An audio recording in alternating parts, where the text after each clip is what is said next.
দাম্পত্য জীবন এমন একটা জায়গা, আমি প্রায় সময় বলি দাম্পত্য জীবনের শুরুটা হলো, উর্দুতে একটা কবিতা আছে, ইবতেদায়ে ইশক আর ইন্তেহায়ে ইশক বরাবর নিহি হোতা হ্যায়। প্রেমের শুরু আর শেষ একরকম হয় না। প্রেমের শুরুতে শুধুমাত্র ফুল দেওয়া নেওয়া হয়, শেষে লাঠিও দেওয়া নেওয়া হয়। ঠিক না বেঠিক? শুরুতে মোহব্বত উতরায়, উন্মাদ হয়ে যায়, মা বাপ চিনে না, নামাজ চিনে না, মুরব্বী চিনে না, সমাজ চিনে না, বন্ধু বান্ধব চিনে না, রাগ সব। এখন আমার মনের মানুষের সাথে আমার চ্যাটিং চলতেছে, কিচ্ছু চিনে না সে, ভালোবাসা উতরাইতে থাকে। এরপরে শেষ পর্যায়ে যখন চলে যায়, তখন ওই ফোন নম্বর দেখলে মেজাজটা গরম হয়ে যায়। ঠিক না বেঠিক? ইবতেদায়ে ইশক আর ইন্তেহায়ে ইশক বরাবর नहीं होता है। এটা বাস্তবতা যে প্রেমের শুরু আর শেষ একরকম থাকে। যারা বিচক্ষণ তারা একটু হিসেব করে পা বাড়ায়। ঠিক একইভাবে বৈবাহিক জীবনে তিনটা ধাপ আছে। কয়টা ধাপ আসে? তিনটা ধাপ আসে। বিবাহের পরপর ভালো হোক আর মন্দ হোক, প্রথম প্রথম নতুন জামাই বউ অনেক মহব্বত আদান প্রদান করে, অনেক ভালোবাসা, অনেক স্বপ্ন, অনেক প্রতিজ্ঞা, অনেক ওয়াদা, অনেক কমিটমেন্ট, অনেক প্রমিস, অনেক ভালোবাসার বিনিময় হয় বিয়ের পরপর। এরপর যখন 1-2 বছর চলে যায়, আল্লাহ তাআলা একটা বাচ্চা দেন। ওই বাচ্চা রাত্রে ডিস্টার্ব করে, মা উঠতে দেরি হয়েছে, বাপে ধমক দেয়। এরপরে আস্তে আস্তে দূরত্ব তৈরি হয়। ওই বাচ্চা আরেকটা বড় হয়, আরেকটু বড় হয়, আরেকটা হয়। এরপরে নানা রকম ঈর্ষণীয় মনোমালিন্য হয়। মায়ের কথা শুনে ছেলে খেপে, অথবা বউ তার শাশুড়ির কথা শুনে খেপে। আস্তে আস্তে আস্তে আস্তে আস্তে টুনটান হতে হতে যখন সংসারটা একটু ভারী হয়, ছেলে মেয়ে হওয়া শুরু করে, 2-3 বছর হয়ে যায়, ও যে ঘোরটা কেটে যায়। সহজ কথা হলো, বিবাহের পরে প্রথম প্রথম যে ঘোরটা থাকে, ওই ঘোরটা কি কেটে যায়। অনেকটা ইয়ের মতো, সফট ড্রিঙ্কসের মতো। সফট ড্রিঙ্কসের বোতল যখন আপনি মুখটা খোলেন, যেই পরিমাণ ঝাঁজ এবং তেজ থাকে, কিছুক্ষণ পরে আস্তে করে সেটা লেভেলে চলে আসে কি আসে না? বিবাহের পর প্রথম যে মহব্বত থাকে, যে বোঝাপড়া থাকে, যে আকর্ষণ থাকে, এটা আস্তে আস্তে কমে।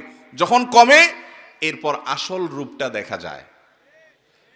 ওই যে মহব্বত উতরাইছিল একটু আগে বা কিছুদিন আগে, সেই মহব্বতের আসল রূপটা ছেলেও দেখতে পায়, মেয়েও দেখতে পায়। শুরু হয় এবার তুমুল আকারে ঝগড়া, ফাসাদ, গন্ডগোল। এটা বাস্তবতা হয়। এরপর বৈবাহিক জীবনের একেবারে শেষের দিকে যখন চলে যায়, তখন আবার ওই প্রথম সময়টা কিন্তু ফিরে আসে। অর্থাৎ বুড়া বুড়ি টোনাটুনির সাথে সম্পর্কটা খুব ভালো থাকে। আপনি আমাদের এই সমাজে জোয়ান জামাই বউ যেরকম মারামারি লেগে থাকে, গন্ডগোল লেগে থাকে, মুরব্বী চাচাদেরকে বুড়া বুড়ি এরকম গন্ডগোল লাগালাগি করে এবং চুলাচুলি করে, এরকম খুব বেশি দেখেন? একেবারেই নাই। ওই মাঝামাঝি পর্যায়ে যা হয় না হয়, শেষের দিকে আবার মহব্বত অনেক হয়। নদীর এপারে কিছুটা শান্ত, ওই পারে কিছুটা শান্ত, মাঝখানে উত্তাল তরঙ্গ। ওই তরঙ্গ দেখে অনেকে ভুল করে এবং তরি ডুবিয়ে দেয়, আর ওই কুল পর্যন্ত যেতে পারে না।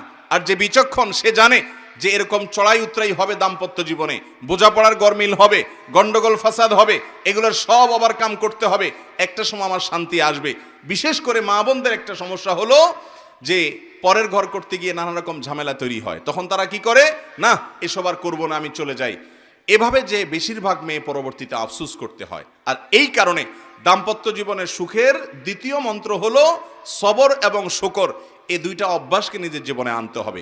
যাদের মধ্যে সবর নেই, যাদের মধ্যে কৃতজ্ঞতা নেই, এরা কখনো দাম্পত্য জীবনে সুখী হতে পারে। দাম্পত্য জীবনের সুখের অন্যতম মূল মন্ত্র হলো সবর করা। কারণ দুই ফ্যামিলির দুইজন মানুষ একত্রে সংসার করবে, এক ছাদের নিচে থাকবে, জীবন কাটাবে, সব কিছু ব্যাটে বলে কিয়ামত পর্যন্ত কোনো দিনই হবে। আপনি আমি কে? নবী করিম সাল্লাল্লাহু আলাইহি সাল্লামের সাথে, তার স্ত্রীদের সাথে, উম্মুল মুমিনিনদের সাথে ছোটখাটো বিষয় নিয়ে মান অভিমান হয়েছে না হয় নাই? বহুত হয়েছে। এবং সে মান অভিমানটা আমাদের মতো না, তাদের মতো করে হয়েছে। কারণ স্বামী স্ত্রী একসাথে দাম্পত্য জীবনে যখন সময় কাটাবে, তাদের মধ্যে বোঝাপড়ার গরমিল হবে। এই সময়টাতে দরকার হয় সবর করা। মনে রাখবেন, ইবাদতের অনেক বড় একটা পার্ট হলো সবর এবং ধৈর্য। আল্লাহ কোরআনে বলেছেন, ইন্নামা ইউআফাস সাবিরুন আজরাহুম বিগাইরি হিসাব। যাদের পুরস্কার আল্লাহ তাআলা কোনো হিসাব করে দিবেন না, তারা হলো যারা সবরকারী, ধৈর্যকারী তারা। অতএব দাম্পত্য জীবনে ধৈর্য থাকতে হবে। স্বামী অনেক উল্টাপাল্টা করবে, সবর করতে হবে। মনে করতে হবে এর চাইতে অমানুষও পৃথিবীতে আছে। আবার স্ত্রী অনেক উল্টাপাল্টা করবে, সেক্ষেত্রেও সবর করতে হবে, মনে করতে হবে যে এর চাইতে অমানুষ অনেক আছে, এবং নিজেকে সান্ত্বনা দিতে হবে। অনেক ক্ষেত্রে কৌশলী হইতে হবে, বিশেষ করে দাম্পত্য জীবনে কৌশল ছাড়া আপনি সুখী হতে পারবেন না। আশরাফ আলী থানভী রহমতুল্লাহ আলাইহি একটা ঘটনা বলেছেন সম্ভবত একবার, যে ওনার কাছে এক ব্যক্তি এসে বলল, হুজুর আমার বাসায় যে মহিলা আছে আমার স্ত্রী, এই ভদ্র মহিলা আমি বাহির থেকে গেলেই কোনো কারণ ছাড়া অযথাই আমার উপরে সে চড়াও হয় এবং খুব বাজে ব্যবহার করতে থাকে। আমি আপনার ওয়াজটা শুনে একটু সবর করার চেষ্টা করি, কিন্তু কত পারা যায়, পারি না। আপনি একটু আমাকে বুঝায় বলেন তো আমি কি করতে পারি। তখন উনি বললেন যে আপনাকে একটা বুদ্ধি শিখাই। বাসায় ঢোকার আগে দরজার সামনে গিয়ে কয়েক সেকেন্ডের জন্য আপনি একটু মাথাটা নত করবেন, করে কল্পনার জগতে ডুব দিবেন। ডুব দিয়ে নিজেকে নিজে বলবেন যে আমি এখন দরজা খোলার সাথে সাথে কথার কথা একটা কুকুর আমার বাসায় আছে, কুকুরটা আসবে, তো কুকুর মানুষ দেখলে ঘেউ ঘেউ করে, এটা করবে। এটা আপনি শুধু মাথায় মনে মনে চিন্তা করবেন। এরপরে খোলার পর মানুষকে কুকুর মনে করে ছোট করা না, মানে এটা জাস্ট একটা ট্রিটমেন্ট, যে আমি মানুষ না, মনে করলাম যে একটা মানুষের বাসায় একটা কুকুর আছে, তো কুকুরটা আমাকে ঘেউ ঘেউ করবে, এটা তোমার মনে করবা। মনে করার পর এরপরে দরজা নক করবা। বউ খোলার পর যদি তোমার সাথে ঘেউ ঘেউ করে, তুমি সাথে সাথে ওই যে তোমার ধ্যান কল্পনার জগতে ডুব দিবা।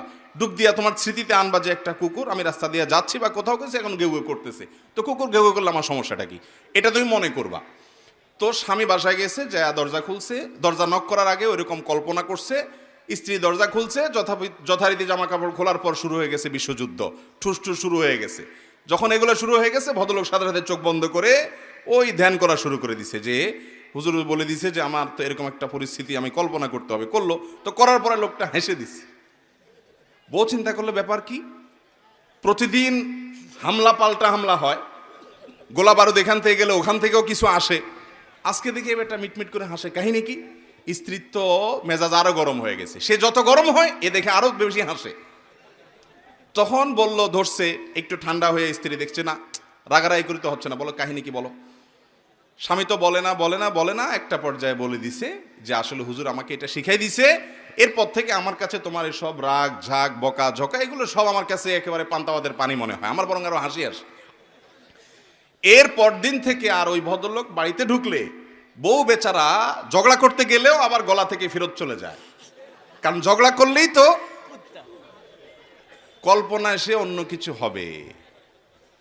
এ কথা শুধু মহিলাদের জন্য বলছি, মা বোনদের রাগ করার কোনো কারণ নাই। একই কথা পুরুষদের বেলায়ও হতে পারে, অনেক পুরুষ আছে এরকম ছেঁচড়ার মতো গেউ গেউ করে কি করে না, তো তাদের বেলায় যদি মহিলারা এই একই পদ্ধতি অ্যাপ্লাই করেন, ইনশাআল্লাহ অন্তত ওই গেউটা থামানোর জন্য ওষুধের কাজ দিবে। তো খোলাসা কথা হলো, সবর থাকতে হবে। রাগ হলে পাল্টা রাগ দাম্পত্য জীবনে কখনো সুখ আসার কারণ হয় না। দাম্পত্য জীবনে স্বামী হোক আর স্ত্রী হোক, ধৈর্য ধারণ করতে না পারলে কখনো শান্তি পাওয়া যায়, ধৈর্য ধারণ করতে হয়। নবী করিম সাল্লাল্লাহু আলাইহি সাল্লাম জীবনে অনেক ঘটনা ঘটেছে, এর আগে আমি একাধিকবার বিভিন্ন জায়গায় বলেছি। আয়েশা রাদিয়াল্লাহু তাআলা আনহা ঘরে ছিলেন, তিনি, তার নিয়ম ছিল যে স্ত্রীর ঘরে থাকতেন, রান্না বাড়া তিনি করতেন। অন্য স্ত্রী এক বাটি খাবার দিয়ে একটা কাজের মেয়েকে পাঠাইছেন, খাদ্দামাকে কৃতদাসীকে পাঠিয়েছেন এক বাটি খাবার দিয়ে, তরকারি দিয়ে ধরেন। তো ভালো বুড়া রান্না করেছেন, রসুলের জন্য পাঠাইছেন। আয়েশা রাদিয়াল্লাহু তাআলা আনহা দরজা খুলে দেখলেন যে কাজের মেয়ে তরকারি নিয়ে আসছে আরেক স্ত্রীর ঘর থেকে। তো এই টাইমে যে কোনো মানুষই, যে কোনো মহিলারই মাথা গরম হওয়ার কথা, আমার বাসায় আজকে উনি থাকবে, আমি যা খাওয়াবো, তুমি আবার ওখান থেকে এক বাটি দিয়ে ভালো হওয়ার চেষ্টা করতেছ। উনি বাটিটা ধরে ছুঁড়ে ফেলে দিলেন, বাটির সব তরকারি তো গেছে, বাটিও দুই টুকরা হয়ে গেছে। এই দৃশ্য নবী করিম সাল্লাল্লাহু আলাইহি সাল্লাম দেখার পর উনি বাইরে হয়ে আসলেন, যা উঠান থেকে নিজের হাতে সে ভাঙা বাটিটা নিয়ে আসলেন। আনার পর একই শেপের একই ধরনের আরেকটা বাটি এই ঘরেও ছিল, আসলে তার ঘরে, ওই খালি বাটিটা নিয়ে কাজের মেয়ের হাতে দিয়ে বললেন, এটা নিয়ে ওই বাসায় চলে যাও এবং খবরদার মুখে তালা, এখানে কি ঘটেছে এর কোনো কথা বলা যাবে না, শুধু বাটিটা সেখানে ফেরত দিবা। ওখানে বাটিটা ফেরত দিছে। যিনি পাঠিয়েছেন তিনি মনে করেছেন যে কি, যে তরকারি রেখে কত সুন্দর করে ধুয়ে সাফ করে আবার বাটিটি দিয়েছে, তিনি অনেক খুশি। এই হাদিস বর্ণনা করার পর কোন মুহাদ্দিস, কোন হাদিস বিশারদ, কোন হাদিসের শেষে এটুকু অতিরিক্ত বর্ণনা করতে পারেন নাই যে নবী করিম সাল্লাল্লাহু আলাইহি ওয়াসাল্লাম আয়েশা রাদিয়াল্লাহু আনহাকে ডেকে দুই চারটা ধমক দিয়েছেন। আপনি আমি যদি হইতাম এই জায়গায়, আর কিছু না হোক বোর দিকে তাকায়া অন্তত বিরক্তির সুরে এটুকু তো বলতাম যে এটা কাজ করলা, তুমি বাটিটা ভেঙে ফেললা, তুমি তরকারি না নিতে বাটিটা ভেঙে ফেললা। নবী করিম সাল্লাল্লাহু আলাইহি ওয়াসাল্লাম একটি কথাও বলেছেন বলে কোনো বর্ণনায় পাওয়া যায় না। দাম্পত্য জীবনে শান্তি আসার জন্য স্ত্রীর অনেক কিছুকে হজম করা শিখতে হয় স্বামীর, আবার একইভাবে স্বামীর অনেক কিছুকে হজম করা শিখতে হয় কার? স্ত্রীর। আজ আমাদের সমাজ ব্যবস্থায় ভোগ ভোগ ভোগ, ত্যাগের কোনো নাম নিশানা নেই, যার কারণে সবর কেউ কাউকে প্রতি করতে রাজি না।